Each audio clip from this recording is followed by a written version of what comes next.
सोन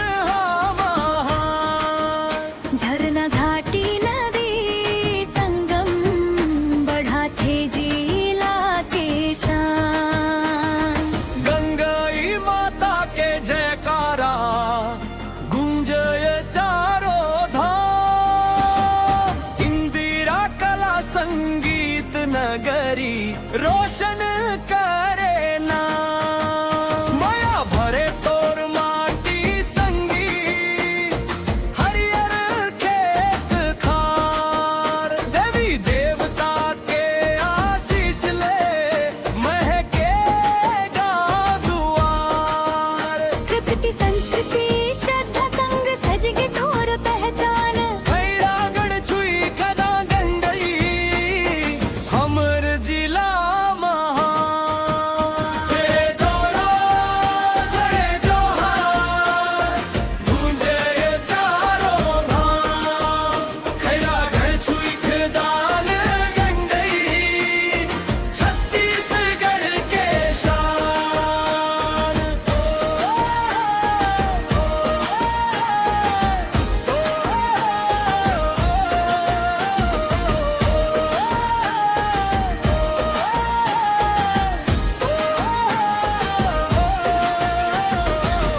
अमनेर मुस्का पिपरिया के त्रिवेणी संगम धाम। कल कल बहते पावन पानी बढ़ाते धरती के मान। कुपरो झरना गाथा गावे पहाड़ करे जयकार। ठंडा पानी के शीतल बयार हर लेते मन के भार। लथेला झरना झरझर बोले सुर मंगा था गावे। आव संगी घूमे बर जावो प्रकृति अंचरा बुलावे।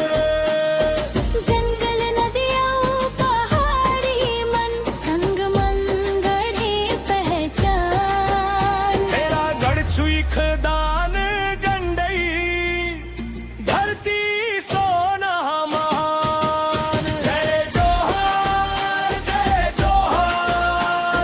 गूंजे ये चारों धाम। खैरागढ़ छुई खदान गंडई छत्तीसगढ़ के शान।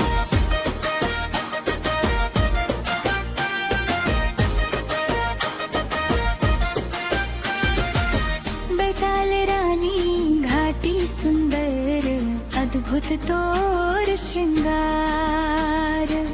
मंडी